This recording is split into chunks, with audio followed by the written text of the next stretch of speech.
आप मीडिया में फिर आप सभी का एक बार स्वागत है। आज हम बात करेंगे आगामी लोकसभा चुनाव को लेकर। की गहराइयों से मुबारकबाद देता हूँ कि अल्लाह तबारक ताला ने एक फजीलत वाले महीने से हम सबों को नवाजा है।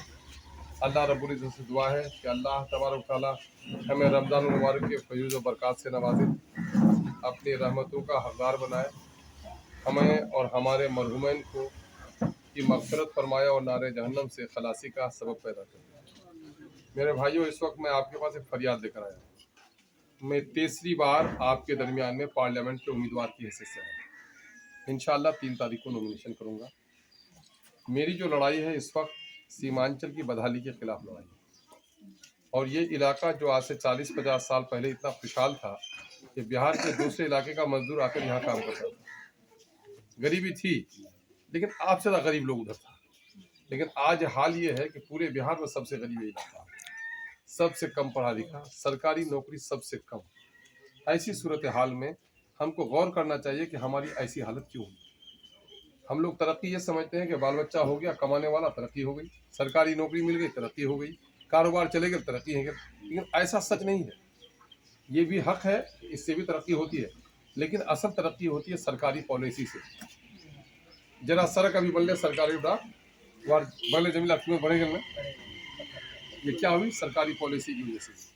पंजाब के किसानों को सरकार ने मुफ्त में बिजली पानी दे दिया, उसके खेती में खर्चा कम पड़ा ना, उसकी तरक्की हो गई। मेरे भाई, सरकार ने आपका वोट लिया, सरकार बनाया, आपका टैक्स लिया, दिल्ली और पटना को सजाया, आपके इलाके में न स्कूल खोला, न कल कारखाने खोले। अवैसी साहब की लड़ाई और हमारी लड़ाई इसी बात की है कि हम लोग हक दिलाना चाहते हैं, और ये लड़ाई हम मजबूती से लड़ रहे हैं। आज कोई एमपी और मिनिस्टर नहीं बना सका जो काम, वो काम अभी हम कानपुर के नजदीक में मानंदा में 200 करोड़ से ज्यादा का पुल सैंक्शन करवा रहे हैं। जिनका घर कट जाता था, पैसा नहीं मिलता था, अख्तरीमान ने लड़कर उनको पैसा दिलवाया। 2012 में 30 हाई स्कूल एक ही दिन सैंक्शन करवाए। सूरज नमस्कार के प्रोग्राम को सरकार को वापस लाने पर मजबूर किया। विदेश में जो लोग मजदूर मरते हैं, फ्री में उनके घर को लाश को लाने का मैंने कानून बनवाया। अभी मेरी कोशिश चल रही है कि देश के अंदर भी मजदूर मरे तो उसके लाश को घर तक सरकार पहुंचाए। मैं लड़ाई अपने तौर पर लड़ रहा हूँ। इस वक्त 3 आदमी आपके दरमियान में आया। 2014 में मैंने इलेक्शन छोड़ दिया था और मौलाना को आपने वोट दिया था, मैंने कुर्बानी दी थी। लेकिन जब वही मौलाना पार्लियामेंट में पहुंचा तो तलाक बिल पर कांग्रेस ने उसे बोलने नहीं दिया। तलाक बिल पर कांग्रेस ने उसे बोलने नहीं दिया। अलीगढ़ की लड़ाई सबने मिलकर लड़ी। 2011 के 30 दिसंबर को जमीन का एग्रीमेंट हुआ। 2.5 साल उसके बाद हुकूमत रही, कांग्रेस ने पैसा नहीं दिया। अभी मुसलमानों के 1200 घर को नूह में जलाया गया, बुलडोजर से तोड़ा गया हरियाणा में। कांग्रेस का कोई लीडर वहां नहीं पहुंचा। 2500 किलोमीटर दूर मणिपुर में अगर घर जलता है तो कांग्रेस का लीडर वहां पहुंच जाता है। आज बाबरी मस्जिद में अगर कांग्रेस ने ताला नहीं लगाया होता, मूर्ति नहीं बैठाई होती, तो आज हमारी मस्जिद नहीं टूटती। मेरे भाई, वो सारे खूनी दास्तान, आज हमको गुजरात का दंगा हम कभी माफ नहीं कर सकते, लेकिन भागलपुर में जो कुछ कांग्रेस के जमाने में हुआ और मुरादाबाद के ईदगाह में जो गोली चली है वो भी हमको याद है।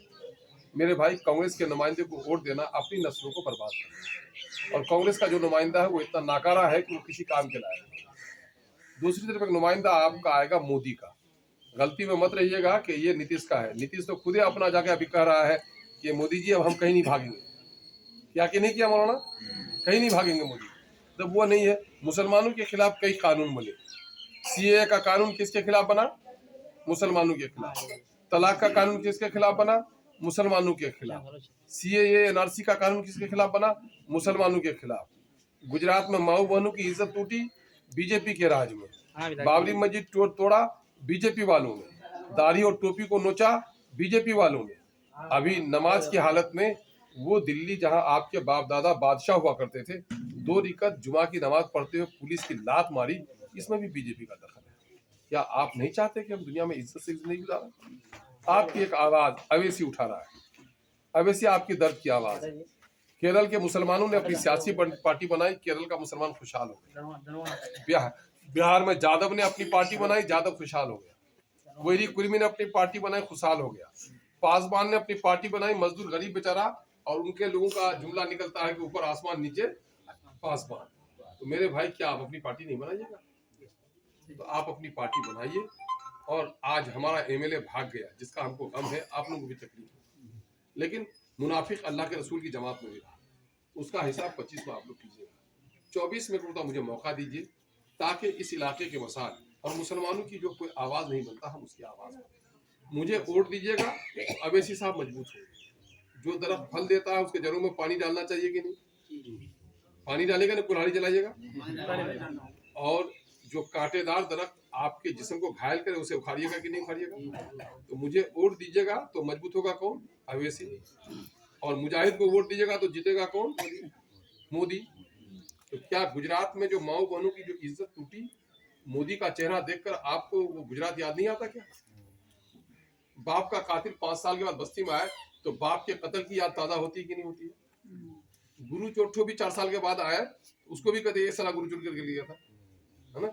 जिस गम को भुला देते हैं और वो कातिल बस्ती में आए तो गम याद आ जाता, गम की याद ताजा हो जाती। मेरे भाई, खुदा के वास्ते अपने वोट का ईमानदाराना इस्तेमाल हमको करना चाहिए। एक बेटी का रिश्ता करते हो, कितना तलाशते हो, लड़का कैसा, चाल चलन कैसी, खानदान कैसा, रिश्तेदार कैसे, क्यों? शराबी बाप दूल्हे के बारे में फिक्र में माल दिया, जो 2 बोतल पिला दिया, बेटी उसी को दे दी।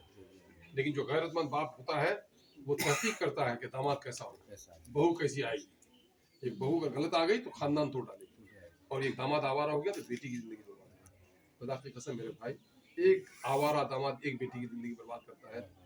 एक नेता अगर आवारा हो तो पूरे कौम को बर्बाद। नेता के बारे में सोचना है कि नहीं सोचना है? खुदा के वास्ते एक मौका मुझे मौका बात विरोध बोले तुम सारे है ना, गड़बड़ सरबत नहीं करवा। चारटा दलाल जे चौकर पर बोलबे के अस्त्र उधर हवे नहीं छे, उधर मामला साफ है गलवा, इधर तो खाली तीरे तीर छे, उधर खाली हाथे हाथ छे। इला दलाल ला बोलबे तो दलाल बातो अल्लाह ताला बहुत लोग की वजह अभी तक ही कुंदर हवा हो छे, है ना?